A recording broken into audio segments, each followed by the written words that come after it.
All right, this is blathering political rant take three because I don't feel like I did a good job in takes one and two. First, I want to thank everybody who watched me calling those email scammers, and I'm so sorry I pulled the trigger way too quick on that one. I'm gonna try again Monday, and this time I'm really determined to play along until at least until I get to the part where they ask for money or for me to, you know. Download something or somehow give them access to my computer. I'm not exactly sure what they're after. But by saying they've already billed me $450 for something I clearly didn't order, they're trying to get me to call. And I need to find out why they got me to call. If you have no idea what I'm talking about, watch my last video. I don't know how to link in the description yet, but anyway. But the reason I'm talking now is I want to just give a little bit of my own political journey. My first vote was for George McGovern. I lived in Berkeley in the 80s. I feared Ronnie Reagan. I was on the 1984 Nobody for President tour with Gravy Gravy and the Unreal Band and a bunch of hog farmers. And I've always been basically an independent. I actually voted for John Anderson in 1980. But I've always leaned towards the Democrats because I always, most of my adult life, have felt like the Democrats were the more relatable party. Um, I was a registered independent for most of my life.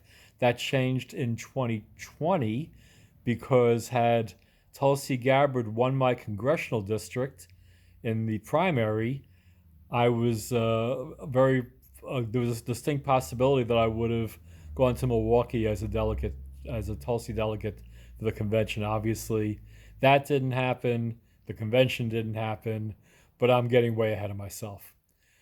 My turning point, my Dem exit, happened in 2016. Um, I I'll never forget in 2015, I was in New York City in October of 2015, a little more than a year ago, with Stephanie, my daughter. We were visiting our good friends Susan and Rick, and the debate was on between Hillary Clinton, Bernie Sanders, I think Martin O'Malley and Evan McMullen, if I'm not mistaken. The other two guys were of no consequence. It was really a debate between Hillary and Bernie. And in the 90s, I liked Bill Clinton as president. I remember him playing saxophone on the Hall show, and that kind of thing impresses a boomer like me, especially one with who loves music. The guy nailed that Elvis song. And when the balloons came down, the Fleetwood Mac song was playing at the '92 convention. I'm thinking, yeah, we got a new generation of potential leaders here that might do some good. And Clinton balanced the budget, and from my own selfish point of view, I was very prosperous in the '90s. So I had good feelings about Clinton. I passionately supported Barack Obama. I sat right where I'm sitting here now, watching that TV that you can't see, but it's over there. And when they were dancing in the streets of Chicago after Obama won, I actually it's in one of my songs. The night the voters gave him that chance, through tears of joy, I watched them dance in Chicago and from San Diego to Maine. So I'm I need to explain in order to have anybody appreciate where I am. I need to people to understand where I came from because there's a lot of friction between me and my friends. Those who are still my friends, I've lost a lot of friends and I've had a lot of friendships compromised because of a decision I made in 2016 that apparently wasn't the same decision they made. So we get to 2016, with in 2015 with the debates, and again, my mindset at the time was I'd love to see Bernie. I feel that this whole HMO PPO thing. When I was a kid, I know I'm a boomer. I'm going way back, but if you got sick, you saw your doctor, and if a disaster happened, you had Blue Cross for maybe 100 or 200 bucks a month if you had to go to the hospital. Then all of a sudden, I was paying $1,500 a month for my health care. And that's after my kids were growing up, before I went on Medicare. Now I'm really showing my age. So I felt that Bernie's position, the whole whatever we were calling it, single payer, Medicare for all, I don't even know the differences between some of these things. But Bernie was First of all, as an independent, I love the fact that he won a Senate seat without the support of a major political party. So right away, he had an inside track. And he was going to take down this, or he was certainly had me believing that he was going to do something about healthcare. So there we were, like I said, Bernie, yeah, but hey, Hillary was a good first lady, and in my estimation at the time, and she's not a terrible second choice. So I was saying loudly, actually, look at these Republicans, Carly Fiorina and Donald fucking Trump and Ted Cruz, a bunch of maniacs tearing each other apart, while the Democrats are going to be nice and polite, figure out the best candidate and put him up. Well, boy, was I wrong, because I did not foresee Debbie Wasserman Schultz. I did not foresee Donna Brazil. I did not foresee super delegates. The fuck are super? What? First of all, what? Why do we have super delegates? Or hopefully we don't anymore. And why was it assumed that every super delegate would go to Hillary Clinton? There were the red flags started coming up about Hillary. The let's not forget the Bosnian sniper fire. And then she gets interviewed and gets called out about it. She goes, "Oh, I guess I misspoke." That was a pink flag. Then Bernie, apparently Hillary got paid $500,000 to do a speech. I think it might have been a Goldman Sachs. Bernie asked her to release the transcript. Hillary refused. Now the flag's getting redder, because what is she telling her donors that she's not telling the people she wants to vote for her?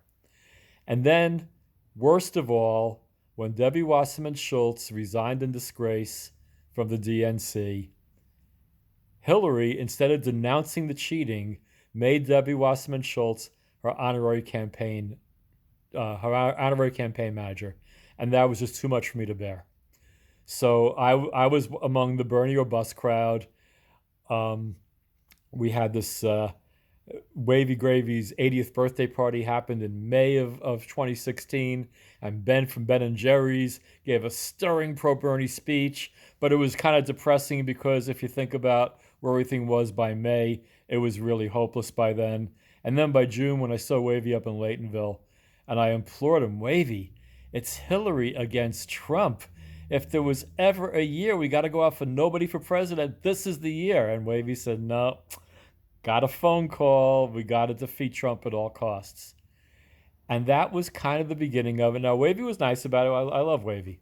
But what started happening on Facebook was political discussion started getting really hateful.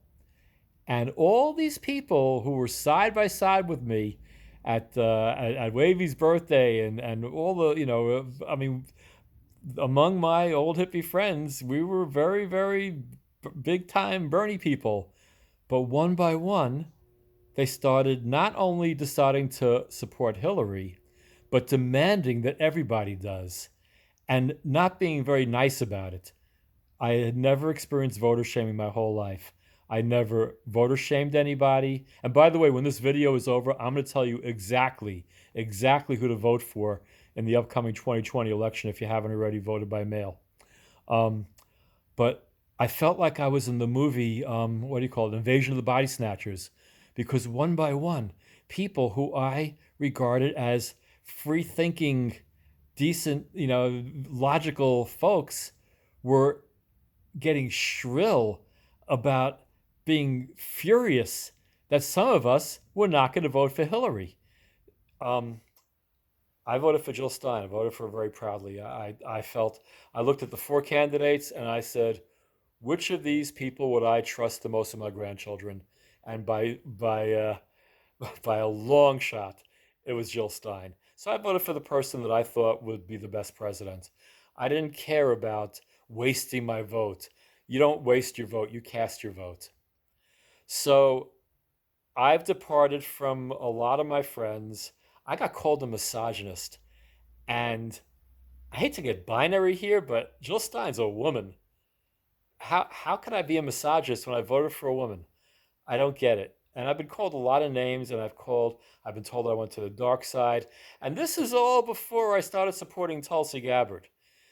But when I did start supporting Tulsi Gabbard, the hatred and the disrespect went on steroids. I've walked into rooms where people were having political discussions, and I see somebody go, "Here he comes," like gesturing with his head, "Here he comes," and I notice very vividly the discussion stops. They don't want to be talking politics in front of me. I've been called a right winger. I am not a right winger. I'm probably left of most people watching this. To me, left wing means peace, freedom, freedom of speech. The so called left that the real left that I grew up with would be ashamed of isn't for free speech. And maybe in a future podcast, I'll read an email I got from somebody who was flipping out because I made a post supporting Dr. Seuss. It doesn't get any more innocent than supporting Dr. Seuss. But because I did, I was called an insurrectionist. This is the madness that this world has become, and by this world, I mean people who were close to me or were close to me. One person I've known since he was a kid.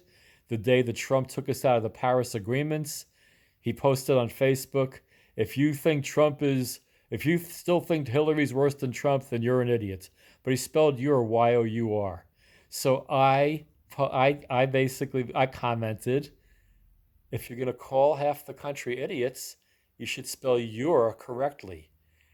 And the reply to that was, "fuck off," in big capital letters. So this kid that I've known since he's 9 years old, that I kind of partially helped raise, I've never spoken to him again. I'm not going to mention names in this, other than Jan Gilbert, who wrote me that horrible email. um, anyway, so with apology, no, with no apologies to anybody, I'm an independent-minded person, and when Tulsi Gabbard left the Democratic Party, she put it really well. She said, "Look, this is not the party that we supported all these years." And I kind of said this in 2016 when I was defending my non-Hillary vote. I'm like, "Look, this Democratic Party, look how they handle their primaries. This is not good. This is not the party. This is not the party of JFK and Jimmy Carter." Jimmy Carter might have not probably wasn't the greatest president we had, but he was probably the best man we ever put in the White House. It's as far as being, at least seemingly being honest.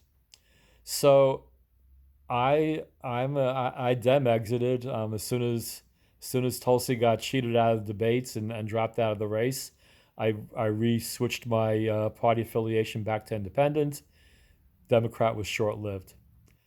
So anyway, um, this vote blue no matter who thing, no, no, this dude does not abide, because blue no matter who is what got us what we have right now.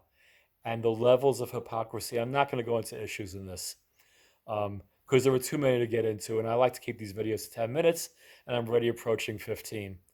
So I'm going to try to start wrapping it up here, but I just want people to know that when I do not think that the people in the White House are doing a good job with this country, I didn't vote for them. I don't plan to vote for any Democrats anytime soon. That I'm not some kind of, my hat's gray, not red. I'm not a MAGA. I'm a left winger. I want peace. And by the way, this thing in Ukraine is really awful. And we need to, what happened to the peace movement? Where is the peace movement? They're all supporting the warmongers now. It's awful. So I don't want to start getting all crazed, because that's what happened in the first two videos that I didn't post, and I'm hoping this one is postable. And I know I have a couple of good friends who don't agree with me politically who watch my videos, and so to them it's like, hey, I have a lot of friends who don't agree with me politically that are still friends, and I have some friends that I'm not friends with anymore because they can't control their hatred, their fear. They, in my words, they are drowning in a vortex of oh god drowning in a vortex of preconception. That's what it is. Drowning in a vortex of preconception. So I'll leave you with these final words, because I promised I would tell you who to vote for. I'm going to tell you exactly to vote for. Vote for whoever the fuck you want to, and don't ever let anybody shame you into voting against your conscience. Do your research, but don't be a group thinker. Don't be swayed by fear of what people are going to think of you. That is going to get this country right down the toilet. I am a proud independent, and I'm an unashamed independent, and peace out. The boomer has blathered.